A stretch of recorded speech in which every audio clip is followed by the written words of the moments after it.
नमस्कार मेरे प्यारे दर्शक, कैसे हो। मुझे आशा है आप लोग बिल्कुल ठीक होंगे। दोस्तों, ये आपका अपना चैनल है देहाती कहानी। आपको इस पे अच्छी अच्छी कहानियाँ मिलती हैं। आज मैं आपको जो कहानी सुनाने जा रहा हूँ उस कहानी को आप ध्यान से सुनें। औरत का जाल क्या होता है। औरत के चंगुल में जो फंस जाए वो जिंदा नहीं निकल सकता है। औरत कब कब बदल सकती है। भले ही मौके पर औरत अपने जिस बच्चे को 9 माह तक अपने पेट में पालती है, रखती है, मौका पड़ने पर उसको भी मरवा देती है, तो पति क्या चीज है। कैसी ऐसी माँ है जिन्होंने अपने बेटों को भी मरवा दिया अपने प्यार के चक्कर में, प्यार के मारे। दोस्तों, आज की वीडियो थोड़ी लंबी होने वाली है। प्लीज़ वीडियो के लास्ट तक ज़रूर बने रहें। आज की वीडियो में समझ में आएगा कि औरत का दिमाग कितना चलता है। एक औरत जो 9 माह तक अपने बेटे को पेट में रखती है, पाल पोस कर बड़ा करती है, बड़ा होने के बाद में जब वो 18 साल का उम्र हो जाता है तो वो उसे कसकने लगता है। उसे इतनी मारने का उपाय किया लेकिन बेटा नहीं मर सका। कहते हैं जाको राको साहियाँ मार सके ना कोई। इसीलिए क्योंकि कोई मार नहीं सकता है जब तक ऊपर भगवान के यहाँ से नहीं आई है, तब तक। श्रोताओं, मैं आपको सीधे ले चलता हूँ कहानी की तरफ। बात उस समय की है जब एक राज्य था, अवधपुर राज्य। अवधपुर राज्य का नाम वहाँ के राजा अवधसेन राज्य करते थे। अवधपुर राज्य था, वहाँ के राजा अवधसेन राज्य करते थे। उनके यहाँ माता काली रुष्ट हो गई थी, नाराज हो गई थी। इसलिए वो महाराज अवधसेन के राज्य में हाहाकार मचा रही थीं। सारा अन्न तहस महस कर दिया। प्रजा खाने को मोहताज हो गई। दाना दाना नहीं बचा। अवधपुर राज्य में हाहाकार मचने लगा।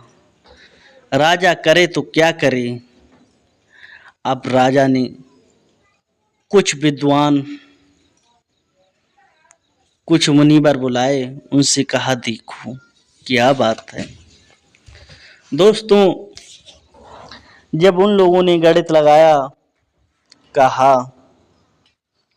कि ये जो महाकाली है वो आपके राज्य से रुष्ट है, इसलिए ये सब वो ही कर रही है।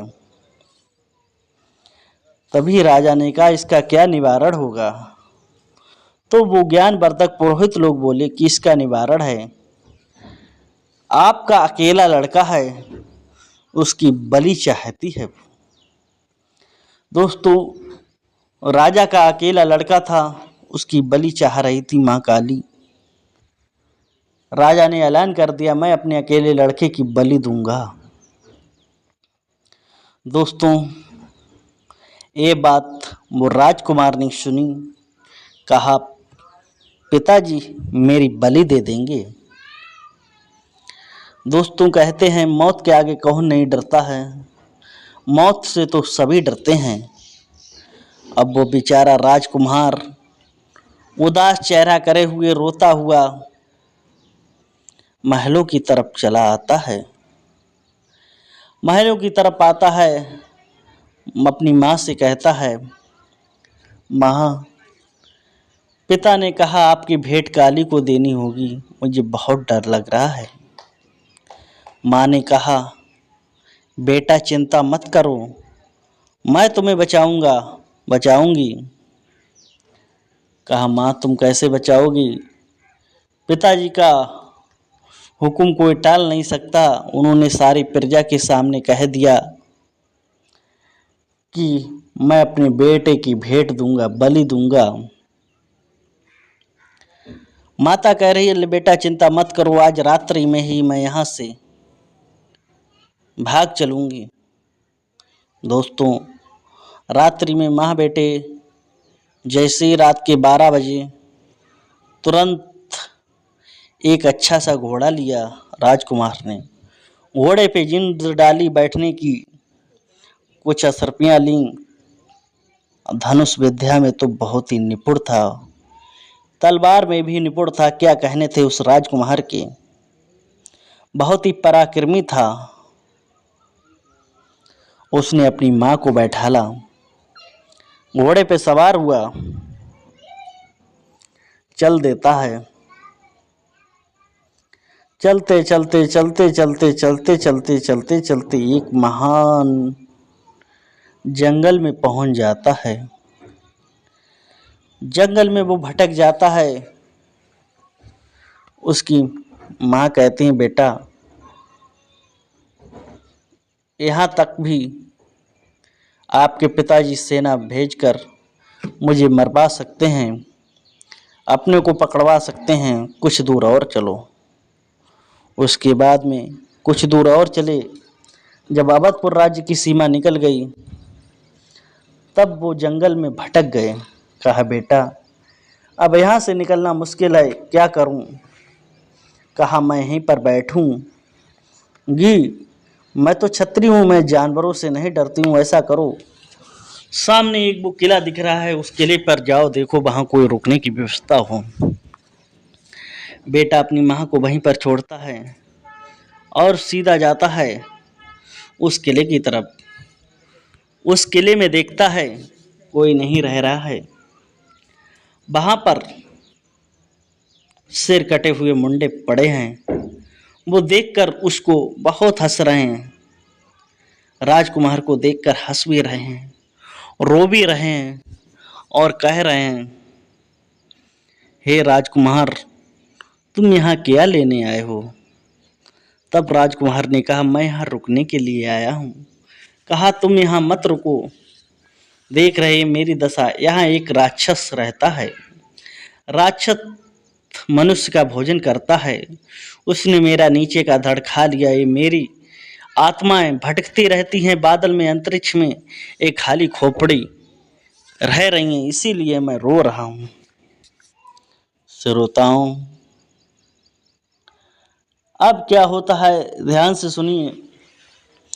जैसे ही बेटा वो वहाँ से तुरंत अपना घोड़ा पीछे मुड़ाकर चलने लगा, उधर से राक्षस को, जो दानव होता है, दानी होता है, उसे मनुष्य की सुगंध आ गई।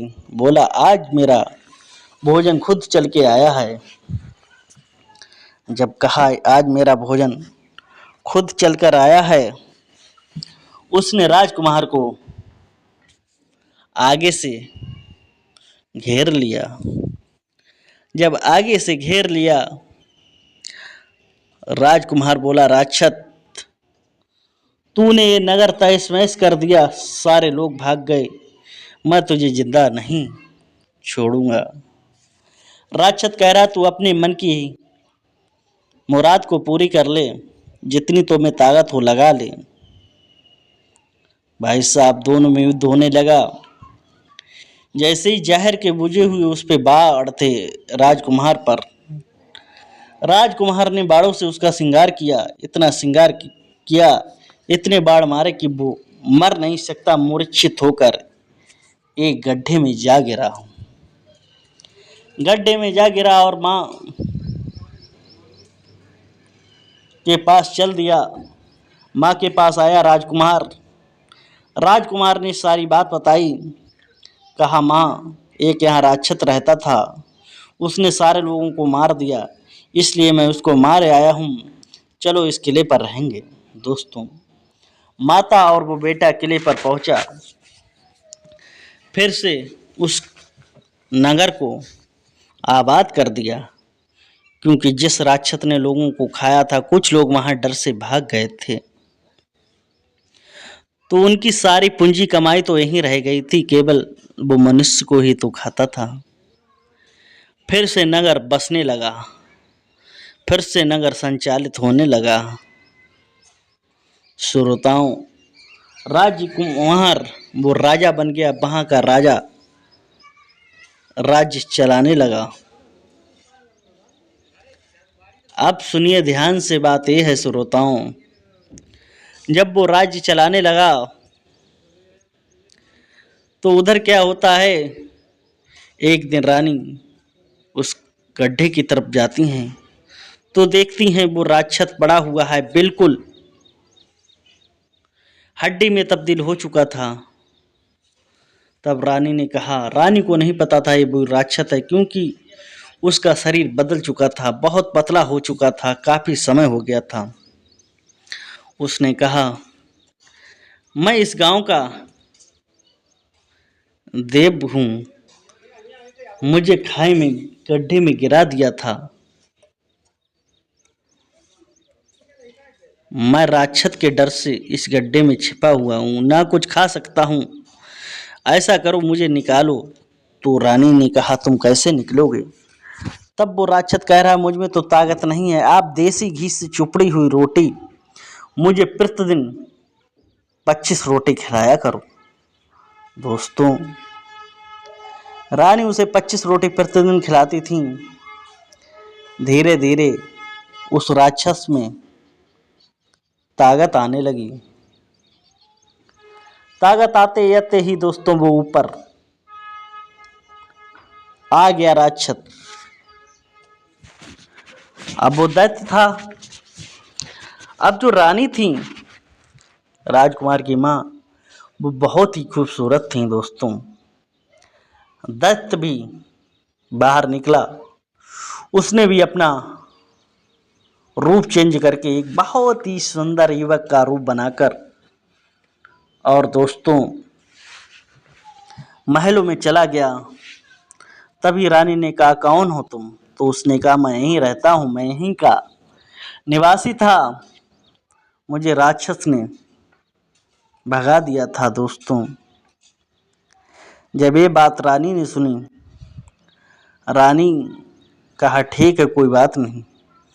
अब राक्षस भी इतना खूबसूरत था दोस्तों, रानी ने राक्षस को देखा, एक संग मोहित हो गई, उधर राक्षस भी मोहित हो गया। धीरे धीरे धीरे धीरे कुछ समय बीता दोस्तों, दोस्ती प्यार में बदल गई। प्यार में दोस्तों, प्यार में बदल कर आपस में संबंध बनने लगे, संबंध बनने लगे दोस्तों। जब राजा का जो राजकुमार था वो राज्य चलाता था, उसी समय दोस्तों राक्षस आ जाता था रूप चेंज करके। जब उसके आने का टाइम होता था वो छिप जाता था। ऐसे ही चलने लगा धीरे धीरे धीरे धीरे दोस्तों। माँ नहीं, अब वो कुलच्छिन बनने जा रही। कहते हैं, तिरिया चरित्र जाने ना कोई, खसम मार कर सती हुई। दोस्तों, अब राक्षस ने कहा रानी से, रानी, जब आपके बेटे राजकुमार को हमारे और तुम्हारे बारे में पता लगेगा तो ये मुझको मार देगा, तुमको भी नहीं छोड़ेगा। ऐसा करो, इसे मारने का कोई इंतजाम करो, कोई जतन करो। दोस्तों, कहा, क्या जतन करूं? राक्षस कहता है, तुम अपने आंखों में पट्टी बांध लो, कह दो मेरे आंखों में दर्द हो रहा है, आपके पिताजी मुझे शेरनी का दूध लाते थे, लेकिन अब शेरनी का दूध कौन लाएगा, मेरी आंखें कैसे ठीक होंगी। राक्षस ने रानी को सब कुछ बता दिया, ऐसे ऐसे तुम करना। जब राजकुमार आया तो रानी बहाना बनाकर रोने लगी, दर दर दर चिल्लाने लगी, हुकरा लेने लगी, दर्द का बहाना करने लगी। राजकुमार ने कहा, माँ क्या बात है? रानी बोली रोते हुए, बेटा क्या कहूँ, मेरी आंखों में बहुत दर्द होता है। आपके पिताजी तो मेरे लिए शेरनी का दूध लाते थे। दोस्तों, शेरनी का दूध लाते थे। अगर तुम चाहो तो मेरी आंखें ठीक हो सकती हैं, तुम मुझे शेरनी का दूध ला दो।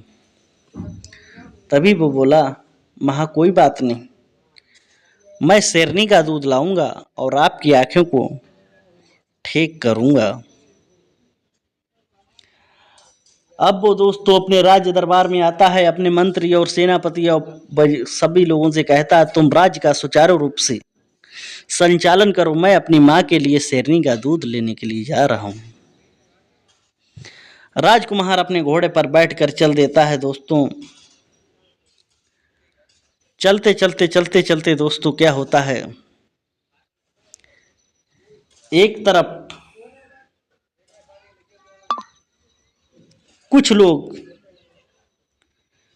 छोटे छोटे भारे थी बिल थे, उसमें से अन्न निकाल रहे थे, चींटी को मार रहे थे। उसने देखा कि लाखों चींटी को मारकर इनकी हत्या कर रहा। राजकुमार ने कहा, तुम चींटियों को क्यों मार रहे हो? तभी वो लोग बोले, क्या करूं, मेरे पास खाने के लिए अन्न नहीं है और बिल में अन्न है, इसलिए मैं चींटी को मारकर अन्न निकाल रहा हूं। राजकुमार बोला, तुम चींटी को मत मारो, मैं तुम्हें पैसों की व्यवस्था करता हूं। उसने सारे लोगों को पैसे दे दिए। तभी दोस्तों वहां की जो चींटी रानी थी बोली, बेटा तुमने मेरी जान बचाई, मैं तुम्हारे लिए ये डिब्बी दे रही हूँ, जहाँ पर तुम्हें मेरी याद आए, मुझे कोई काम पड़े तो मुझे तुम याद कर लेना, मैं सारी चिट्ठी वहीं पर आपको मिलूंगी। चलते चलते चलते चलते दोस्तों वहां से चल दिया। आगे कुछ लोग दोस्तों मछलियों को मार रहे थे, लेकिन राजकुमार था, वो बोला, तुम मछलियों को क्यों मार रहे हो? बोला, मेरे पास खाने के लिए नहीं है। कहा, कितने पैसे चाहिए? उस बेटे ने पैसे निकाले, मछुआरों को दे दिए, कहा मछली नहीं पकड़ो। फिर वहां पे दोस्तों मछलियों की रानी मछली निकली, बोली, बेटा आपने मेरे लिए बहुत पुण्य किया, मेरे छोटे छोटे बच्चे इन लोगों ने मार दिए थे, अब मेरे बच्चे बच गए हैं। मछलियों की जो रानी थी, कहा, बेटा तुमने मेरी जान बचाई, मेरे बच्चे तो काफ़ी इन लोगों ने मार दिए थे। कहा, बेटा जहाँ पे तुम्हें मेरी ज़रूरत पड़े तुम मेरा एक बार सुमिरन कर लेना, मैं तुमको वहीं पर मिलूंगी। दोस्तों, कहा, तुम कहाँ जा रहे हो? कहा, मैं शेरनी का दूध लेने जा रहा हूँ। मछली कहती है, शेरनी के दूध से आंखें नहीं सही होती हैं, तुम्हारे साथ धोखा हो रहा है। कहा, तुम्हारे साथ धोखा हो रहा है? चल देता है बेटा। चलते चलते चलते चलते दोस्तों जंगल में पहुंचता है। जंगल में भयंकर जंगल था, वहां एक पेड़ था, पेड़ के नीचे वो आराम करने लगा था। पेड़ के नीचे थक गया था, घोड़ा बांध दिया, वहां पर आराम करने लगा। और वहीं जो पेड़ की एक गुफा थी, उसमें एक शेरनी के 2 बच्चे रहते थे, 2 शावक रहते थे, छोटे छोटे बच्चे, 2 बच्चे रहते थे। तो वो सो रहा था, उधर से बच्चे चिंगार रहे थे, चिल्ला रहे थे। तभी देखा कि बच्चे क्यों चिल्ला रहे हैं। तब उसने राजकुमार उठ के देखा कि वहां पर एक बहुत जहरीला विषैला एक नाग, काला नाग निकल कर आ रहा है, वो बच्चों को हानि पहुंचाने जा रहा है। अब राजकुमार ने कहा, बच्चे इसीलिए चिल्ला रहे हैं। राजकुमार ने अपनी तलवार निकाली और सांप के कई सारे टुकड़े करके वहीं पर जेड़ लगा दी, एकत्रित कर दिया। जब ये बात बच्चों ने देखा कि इसने तो मेरी जान बचा ली है। अब शेर शेरनी शिकार करने के लिए गए थे, जब वो शाम को वापस आए तो कहा, देखा बच्चों को और युवक को सोते हुए देखा कि मेरे बच्चों को यही खाता है। मुझे इसे मारना चाहिए, मेरा आज भोजन आया है। कहा इससे मारने से पहले मैं अपने बच्चों को देख लेता हूँ। जब गुफा में गया शेर शेरनी तो देखे उसके बच्चे आराम से हैं। बच्चों ने कहा पिताजी, जो बाहर युवक लेटा है इसने ही मेरी जान बचाई। देखिए बाहर ये सर्प आता था, बच्चों को खा लेता था। कहा अरे मैं तो इसे खाने जा रहा हूँ। कहीं नहीं। अब भाई शेरनी ने सबसे पहले कहा शेर ने कि जाओ, इसके भूख लगी है, इसके लिए कुछ खाने पीने का इंतजाम किया जाए। शेरनी गई सरोवर में, सरोवर से पानी लेकर आई। शेर गया जंगल से मीठे मीठे फल तोड़ कर लाया। उस बेटे को उठाया कि बेटा उठो खाओ, तुमने मेरे बेटों की जान बचाई है। खिला के शेर बोला बेटा आपका जंगल में कैसे आगमन हुआ है, कैसे आए हुए हो। तभी दोस्तों राजकुमार ने कहा शेर से कि मेरी माँ की आंखें में दर्द हो रहा है, मुझे शेरनी का दूध चाहिए। शेर कहता है बेटा शेरनी के दूध से कभी क्या आंखें ठीक होती हैं। आपके साथ धोखा हो रहा है, आपके साथ कुछ षड्यंत्र रच रहा है, आपकी जान भी जा सकती है। ऐसा करो, दूध की तो कोई बात नहीं है, दूध ले लो। और मेरे एक बच्चा शेर है, इसको शावक को मैं आपके साथ भेज रही हूँ, नहीं तो वो कहेंगे कि ये दूध शेरनी का नहीं है। ये बात सुनकर शेर ने शावक से कहा तुम्हें इसकी रक्षा करनी होगी, इसने तुम्हारी जान बचाई, तुम्हें इसका हमेशा साथ देना होगा। अब शेर के बच्चे शावक को उसने अपने घोड़े पर बैठाला। राजकुमार ने शेरनी का दूध हाथ में लिया और चल देता है। चलते चलते चलते चलते दोस्तों राजकुमारी उसकी माँ ऊपर से देखती है कि ये देखता है कि मेरा बेटा शेर के बच्चे को ला रहा है। तुरंत उसने कहा दानव से, राक्षस से कहा जाओ बेटा आ रहा है, जल्दी से उस खाई में छिप जाओ। अब वो जल्दी से नीचे आई राजकुमारी, उसने पट्टी बांधी के नहाने लगी। दोस्तों जब नहाने लगी नीचे आई, देखा राजकुमार पहुंचा कि माँ मैं देखिए शेरनी का दूध ले आया हूँ। शेरनी का दूध लाके दोस्तों माँ को दिया। माँ का तो खाली ड्रामा था झूठ बोलने का। माँ ने कुछ नहीं कहा और रख दिया। अब एक दो बार लगाया उसके सामने, आके तो उसकी पहले से ठीक ही कि बेटा मैं ठीक हो गया। अब बेटा राज्य दरबार में जाता है, अपने राज्य कार्य काम करने लगता है, राज्य कार्य में लग जाता है। फिर से दोस्तों राक्षस कहता है आपका बेटा बहुत हिम्मती है, इसको कोई मार नहीं सकता। बताओ शेर ने इसे नहीं खाया, नहीं तो अब मुझे ये लग रहा है किसी दिन ये भी मार देगा, तुम्हें भी मार देगा। धीरे धीरे धीरे धीरे समय बीतता गया। अब कहा ऐसे नहीं, एक चाल चलो, कहो फिर से दर्द का बहाना करो, कहो कि हे बेटे आपके पिताजी मुझे जैड नाम के पक्षी की लीद ला के देते थे, उससे मेरा आंखों की दर्द सही होता था और रोशनी आ जाती थी। माँ फिर से बहाना करती है, बेटा आता है। कहती माँ क्या बात है, कि माँ कहती है बेटा मेरा आंखों का दर्द फिर से होने लगा है, आप जाइए जैड नाम के पक्षी की लीद चाहिए, उससे लीद से लगाने से मेरी आंखें की रोशनी आ सकती हैं। बेटा बोला कोई बात नहीं माँ, मैं आपको जैड पक्षी नाम की लीद भी लेके आऊँगा, चिंता मत करो। अब धीरे धीरे दोस्तों अपने राज्य में आया। फिर से राज्य के कर्मचारियों को आदेश दिया कि मैं अपनी माँ के लिए दवाई लेने जा रहा हूँ। घोड़े पे सवार हुआ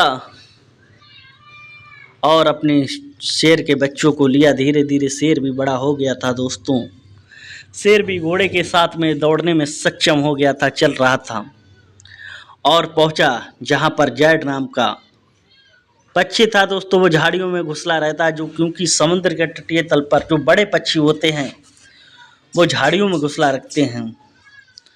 तो वहीं पर दोस्तों क्या होता है,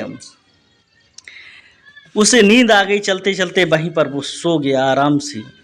उसी झाड़ी के पास में जैड नाम के पक्षी का अंडा रखे थे, बच्चे थे, चिड़िंग चिड़िंग कर रहे थे।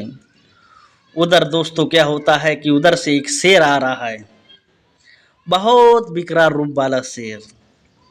बच्चों को खाने आ रहा था, बच्चों के ऊपर आक्रमण करने के लिए आ रहा था। बच्चों ने देखा कि ये मुझे शेर खा जाएगा, बच्चे चिल्लाने लगे। उस राजकुमार की आंखें खुली, कहा ये तो बच्चों को खा जाएगा।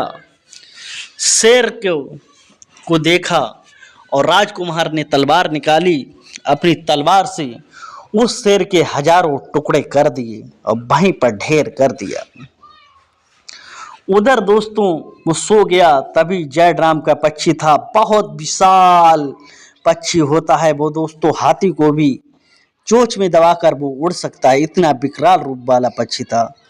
उसने देखा मेरे बच्चों को यही तलवार से काट रहा है, मार रहा है। बच्चों ने कहा पिताजी इस युवक ने मेरी जान बचाई। तब दोस्तों जैड नाम के पक्षी पक्षनी ने कहा इसके लिए मुझे खाने का इंतजाम किया जाएगा। उधर एक हलवाई की दुकान पर दोस्तों मिठाई बन रही थी। जैड नाम का पक्षी गया, हलवाई की दुकान की पूरी मिठाई उठाकर ले आया। उधर कुएं पर दोस्तों पनिहारी पानी भरने रही थी। जो पक्षी थी दोस्तों, उसकी माँ थी बच्चों की, वो गई वहां से एक मटका पानी ले आई। उस राजकुमार को मिठाइयाँ खिलाई, पानी पिलाया और कहा बेटा तुम इस जंगल में कैसे भटक रहे हो। तब उसने कहा मुझे जैड नाम के पक्षी की लीद चाहिए। तो वो बोला बच्चों का पिताजी जैड मैं हूँ, मेरे पक्षी की क्या बात है कि आंखों में दर्द हो रहा है। जैड नाम का पक्षी फिर बोला बेटा आंखों की रोशनी मेरी लीद से सही नहीं होती है, तुम्हारे साथ कुछ धोखा हो रहा है। कहा धोखा हो रहा है, बताओ क्या करूं। कि जाओ ये मेरा छोटा बच्चा है, इसे भी अपने साथ ले जाओ और आराम से लीद भी ले जाओ, रोज लीद करेगा। अब भाई जैड का भी बच्चा चल देता है, उस शेर का भी बच्चा उसके साथ में। रास्ते में एक नगर था बहुत ही सुंदर, वहां का राजा था, वो अपनी बेटी का स्वयंवर रचा रहा था। कहा उसने अपने खेत में सरसों के दाने डाल दिए थे। कहा जो पल भर में इस सरसों के दाने एकत्रित कर देगा उसी के साथ मैं अपनी बेटी का विवाह कर देंगे। वो बेटा वहीं पर रुक जाता है दोस्तों। जब राजा की ये शर्त सुनता है कि खेत में सारे सरसों के दाने इसे जो एकत्रित कर देगा कुछ समय में, उसके साथ मैं अपनी बेटी का विवाह कर देंगे। अब जो राजकुमार था वहां पर रुक गया। कहा मैं आपके सरसों के दाने एकत्रित करूंगा।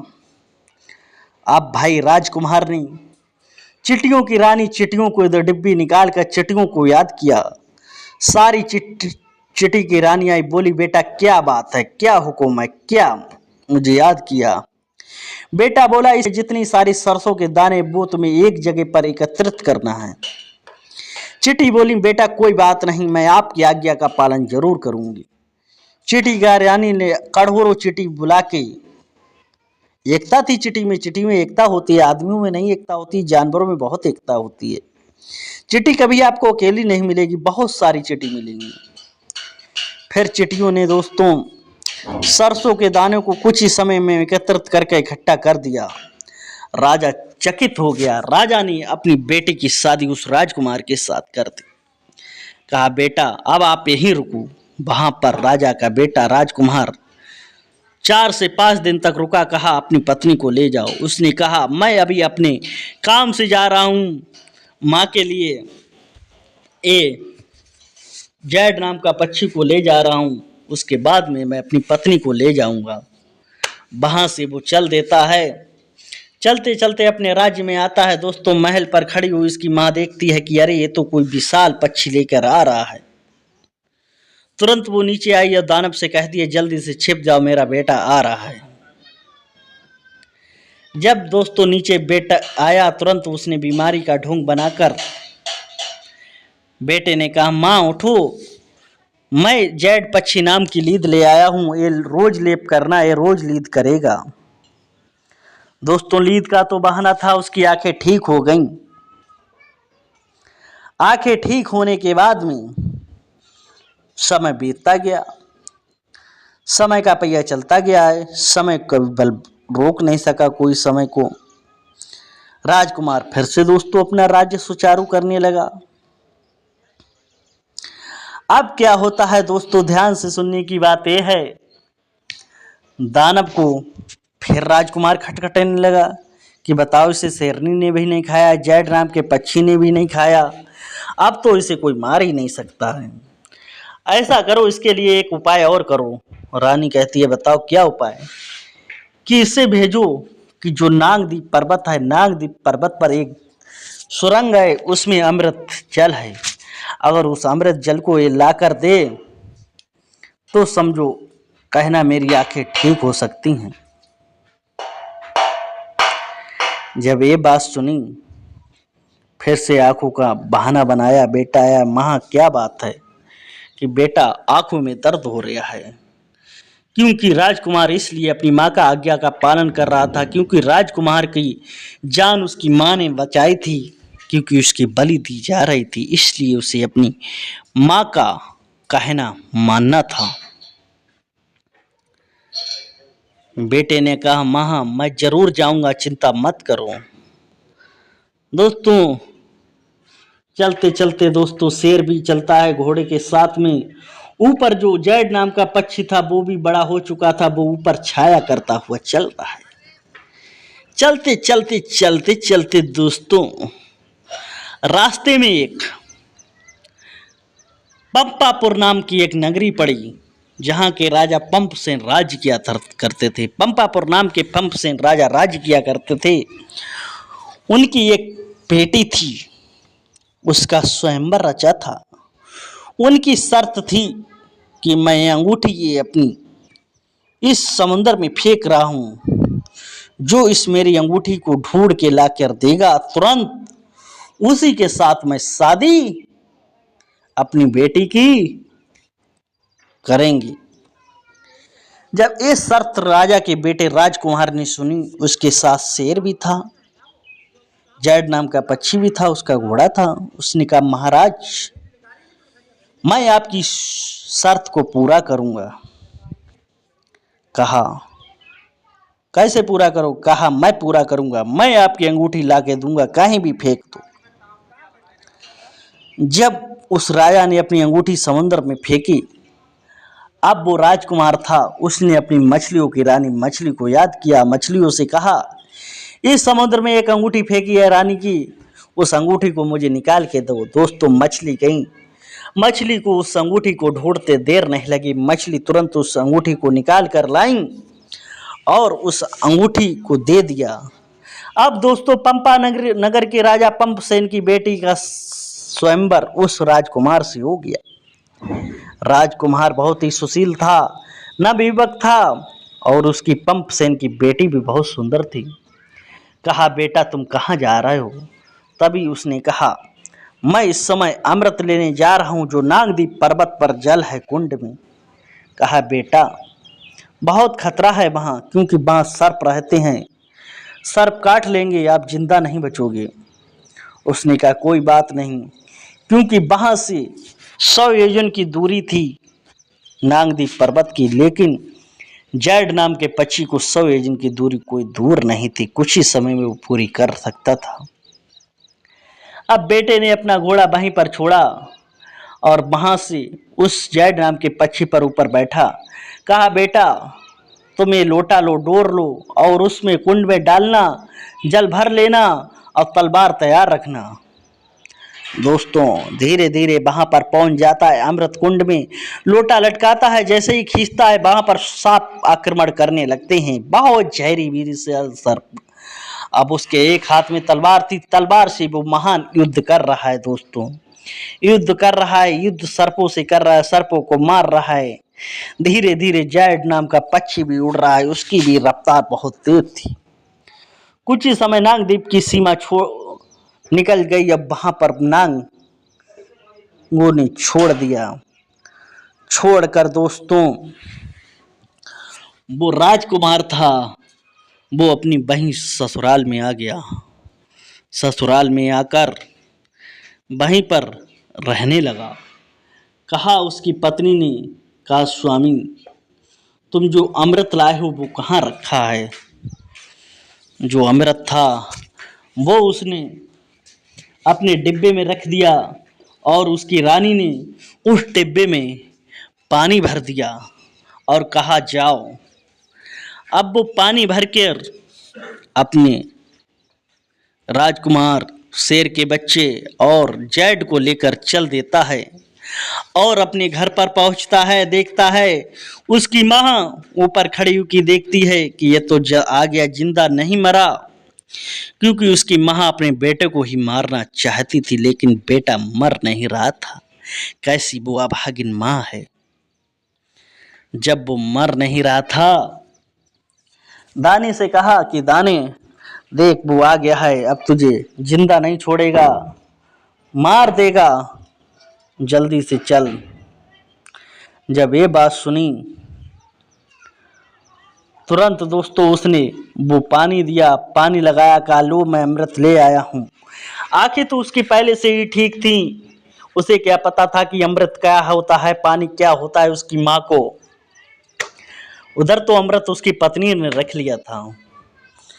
अब राज्य चल रहा है दोस्तों। धीरे से राजकुमार अपना राज्य संचालित करने लगा, आराम से राज्य चला रहा है। धीरे धीरे धीरे धीरे समय बीतता गया। समय बीतने के बाद में दानव ने प्लान बनाया कि हे रानी, अब ये हमको जिंदा नहीं छोड़ेगा, अब कब तक ये डुका चोरी का खेल करूं। ऐसा करो, इसे खाने में जहर दे दो, खाने में विष दे दो, इसके अलावा कोई चारा नहीं। इतना भयंकर विष मिलाया उसे खाने में, अपने बेटे को अपने हाथों से खाना खिलाया। दोस्तों ऐसी माँ कौन होगी जो अपने यार के चक्कर में अपने बेटे को जहर खिला दे। और दोस्तों इतना भयंकर जहर था कि वो तुरंत वहीं पर मर गया, विष फैल गया। अब ये बात दोस्तों जैड नाम का पक्षी और शावक था, वो भी बड़ा हो गया। बहुत दुख हो रहा, रो रहा है, शेर रो रहा है, पक्षी भी रो रहा है, बेचारा करे तो क्या करे। अब क्या होता है, जो दानव था वो एक युवक का रूप धरे हुआ था। उसने एक अच्छा सा सुशील सा नया एक बक्सा लिया। बक्से में राजकुमार की डेड बॉडी लाश को रख दिया और नदी में छोड़ दिया। दोस्तों नदी में छोड़ दिया और उधर वो बक्सा तैर रहा है। बक्से के साथ साथ जैड नाम का पक्षी और शेर भी जा रहा है। और इधर क्या होता है, रानी और दानव का जब कांटा निकल गया, अब वो आराम से खुल्लम खुल्ला रहे हैं। उन्हें कोई बात का डर नहीं, कोई बात का टेंशन नहीं, आराम से रहे हैं, क्योंकि अब तो बीच में कोई कांटा तो रह ही नहीं गया। अब वो दानव वहां का राजा बन गया। दोस्तों सुनने की बात है, देखिए एक माँ ने अपने बेटे को मारकर अपने यार को राज्य दरबार का सिंहासन दे दिया। सही कहा किसी ने, त्रिया चरित्र जाने ना कोई कसम मार कर सती हो, क्योंकि औरत की पता नहीं किस समय वो बदल जाए, किस समय वो बह जाए, इसलिए कोई पता नहीं होता है। अब क्या होता है दोस्तों, वो बक्सा जाता है, चलते चलते दोस्तों वो वहीं पहुंच जाता है पंपा नगर के पंपसेन राजा के राज्य में। वहां पर दोस्तों उस राजकुमार की जो रानी थी वो स्नान कर रही थी। उसने देखा कि ये मेरे स्वामी के साथ ये शेर का बच्चा आया था, ये जैड नाम का पक्षी, ये लोग कहाँ जा रहे हैं। जब उसने देखा दोस्तों ये रोते हुए आ रहे हैं, जब ये रोते हुए आ रहे हैं दोस्तों, उसने वो बक्सा को निकाला, देखा उस बक्से में उसके पति हैं। अब उसका रो रो कर बुरा हाल है। अब वो अपने घर पर ले गई अपने स्वामी को। दोस्तों उधर शेर और जैड नाम के पक्षी ने उसकी पत्नी को सारी बात बता दी कि इसकी माँ ने इसको जहर दिया है, उसका दानव से एक चक्कर चल रहा है, प्यार कर रही है, इसलिए उसने अपने बेटे को जहर देकर मार दिया। कई योजनाएं बनाई थी लेकिन वो सब विफल हो गई। अब दोस्तों उसे ध्यान आया कि मेरे स्वामी जो अमृत लेके आए थे वो मैंने चेंज कर दिया था। उसने वही अमृत अपने पति के मुख में जैसे ही डाला तैसे ही उसके पति जिंदा हो गए। अब वो कह रहा है राजकुमार कि मैं तो अपने महलों में सोया था, मैं यहाँ कैसे आ गया। अब शेर रो रहा था, पक्षी भी रो रहा था, तो सारे लोगों ने उसे विस्तार समझाया, विस्तार से कहा आपकी माँ ने आपके लिए कई बार मारने का प्रयास किया, अब आपको जहर खिला दिया जिससे आपकी मृत्यु हो गई, इसलिए अब करूं तो मैं क्या करूं। तभी राजकुमार ने कहा चलो मैं भी तुम्हारे साथ चलूंगा। रानी ने कहा मैं भी चलूंगी। अब दोस्तों राजकुमार और राजकुमारी दोस्तों उसकी पत्नी चल देते हैं अपने राज के तरफ। राज की तरफ चलते हैं दोस्तों, देखता है कि दानव और उसकी माँ एक कमरे में आपत्तिजनक स्थिति में लेटे हुए हैं। जब राजकुमार देखता है राजकुमार का आग बबूला हो जाता है, इतना भयंकर गुस्सा आता है कि गुस्से में वो ताड़ ताड़ कर देता है। दोस्तों उसका शेर था वो बहुत ही गुस्से में था। दोस्तों शेर जैसे ही झपटा दोस्तों उसने उसकी माँ को तुरंत नोच नोच कर खा लिया। उधर दानव था, दानव को मारा ऐसा बाढ़ बाढ़ मार मार कर दोस्तों उस राजकुमार ने दानव को मार कर ऊपर पहुंचा दिया। ये थी दोस्तों आज की कहानी, कैसे एक माँ ने अपने बेटे को बार बार मारना चाहा लेकिन बेटा नहीं मरा। ऐसे कहते हैं त्रिया चरित्र जाने ना कोई कसम मार कर सती हुई। दोस्तों अगर आपको ये मेरी वीडियो अच्छी लगी हो तो प्लीज़ लाइक शेयर चैनल को सब्सक्राइब जरूर करें। वीडियो थोड़ी लंबी हुई लेकिन ज्ञानवर्धक प्रेरणादायक हुई। जय हिंद, वंदे मातरम।